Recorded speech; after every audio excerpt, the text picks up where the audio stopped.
Shalom, amigos. Quero comentar um pouco daquilo que está acontecendo em Israel. Com certeza falar disso é complicado, é difícil, é um tema bem sensível, mas eu havia avisado no Instagram, nas minhas redes sociais, né? Na verdade, no Instagram e no Face, que eu iria tocar nesse assunto. Eu quero já indicar aqui algumas lives, né, da linha de Israel.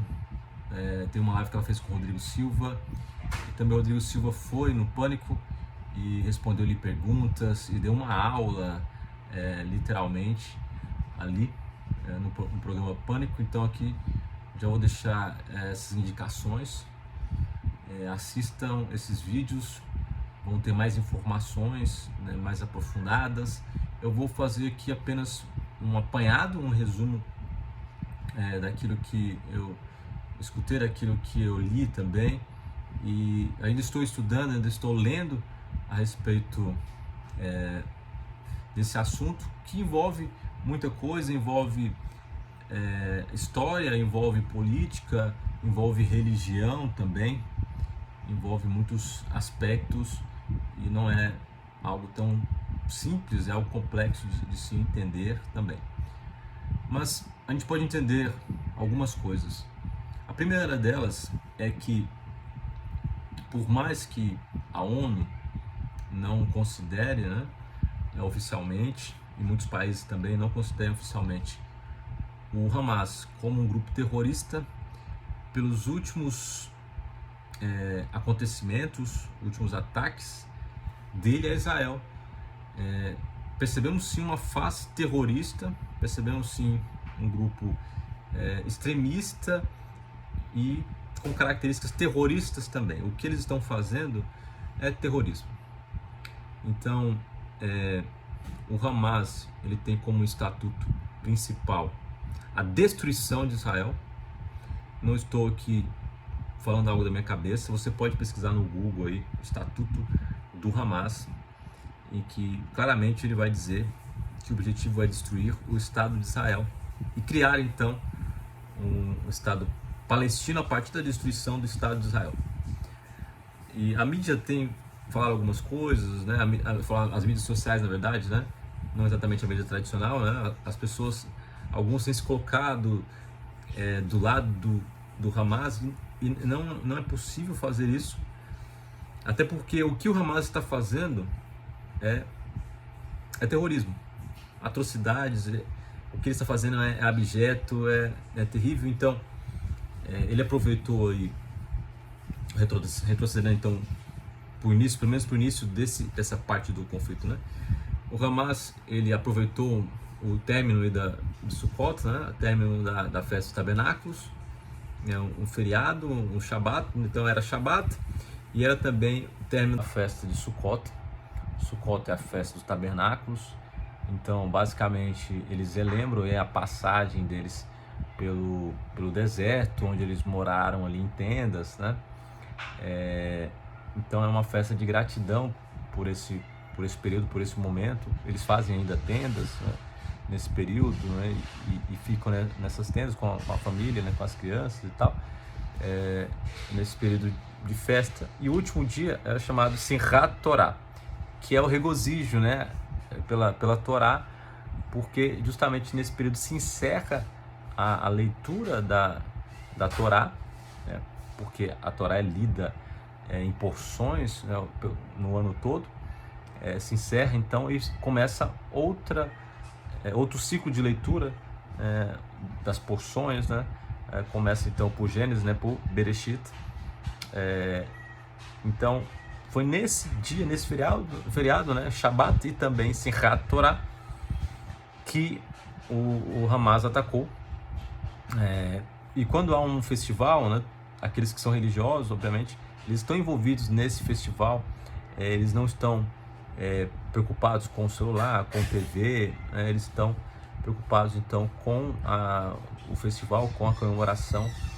E há paralelos, inclusive, àquilo que aconteceu em 1973, que é conhecido como a Guerra do Yom Kippur, onde a Liga ali árabe, né, atacou justamente nesse período de festa, né, que é a festa, uma das, ou talvez a festa mais importante dentro do contexto judaico, que é a festa o dia do perdão, né, o dia da expiação, onde essa guerra, né, pegou Israel de surpresa, de certa forma, mas ele também reagiu e venceu essa guerra, a guerra do Yom Kippur, em 1973.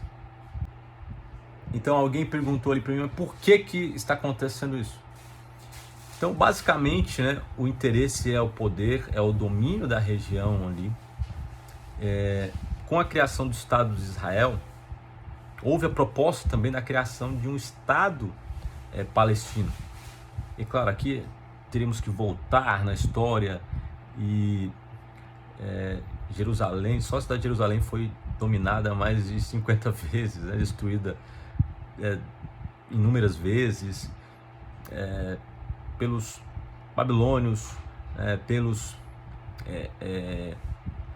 gregos e por último pelos romanos, né? Então os judeus foram muitas vezes expulsos da região ali pelos romanos, e também Adriano, né, ele coloca o nome ali daquela região de Palestina. Então a Palestina é um nome dado a essa região porque na verdade é uma referência aí aos filisteus, né? A Filistina é a letra P e Fe, né? O P e o Fe, né, são de P e são de F.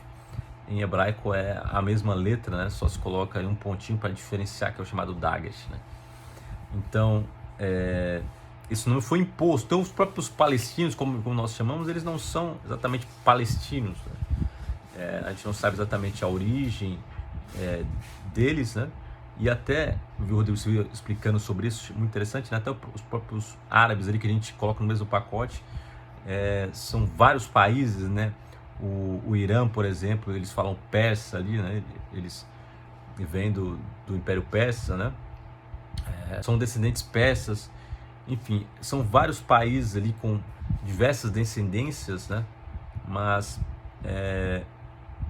houve a proposta também na criação de um Estado palestino, mas os países naquele contexto não aceitaram e declararam guerra contra Israel, né? A proposta ali da ONU era a divisão meio a meio, 50% para Israel, 50% para a Palestina, mas eles não aceitaram essa divisão. Claro que para a gente entender a questão da criação do Estado de Israel, temos que pesquisar também a respeito do movimento sionista, da volta dos judeus para essa região, né? Enfim, esse período aí de Primeira Guerra, onde já se tinha a ideia da criação do Estado de Israel, mas com a Segunda Guerra Mundial, com a morte de milhões de judeus, então a pressão para se criar um Estado judeu, né, um Estado de Israel, ela é maior. Então, em 1948 é criado o Estado de Israel. Inclusive, uma curiosidade, né, o brasileiro Oswaldo Aranha, né, ele tem parte nisso, né, ele assinou ali a criação do Estado de Israel. Mas os estados ali árabes, né, os países árabes, a Liga Árabe não aceitou e declarou guerra contra Israel. Então, posteriormente à Guerra da Independência de Israel, houve a Guerra dos 6 Dias, em 1967, onde o Egito, a Síria e também a Jordânia declararam guerra contra Israel, e Israel venceu essa guerra, né? A ideia ali do presidente Nasser do Egito, né, era justamente destruir Israel, e Israel conseguiu vencer a guerra e conseguiu então tomar alguns territórios, como a faixa de Gaza, como a península do Sinai, também as colinas do Golã, de Golã, e também a Cisjordânia. E claro, muita coisa rolou, né? E houve um acordo para devolução então a Cisjordânia e também da faixa de Gaza para o que é chamado de Autoridade Palestina. Então não é um país, mas não faz parte de Israel, esse território. Israel então proibiu judeus de morarem ali, eles não podem morar, foram tirados dessa região, da faixa de Gaza e também da Cisjordânia, e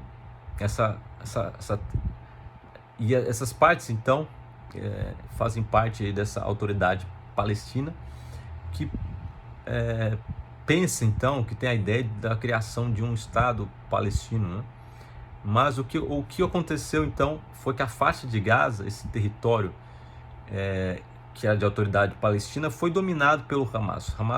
O Hamas, né, esse grupo, esse partido, né, extremista, que tem como intuito dominar toda a região, destruindo então Israel, ele assumiu o poder da região e eles oprimem o próprio povo ali também. E Israel, para se defender, para impedir que o Hamas entrasse, ele fechou então a faixa de Gaza. O Egito também fechou ali. Então essas pessoas, e é um contingente grande, né, de 2 milhões de pessoas pelo menos, vivem num território pequeno que é a chamada faixa de Gaza. E obviamente esse assunto ele é complexo.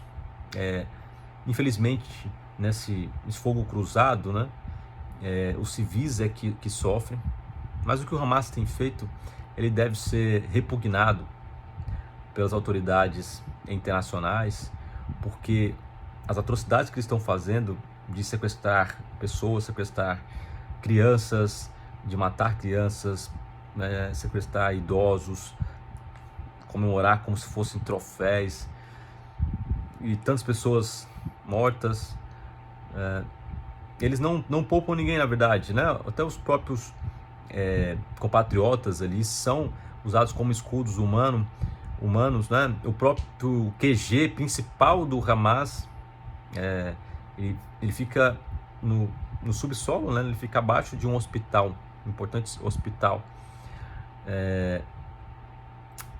O próprio Hamas, quando lança um míssil, ele tem 10% de chance de cair na faixa de Gaza.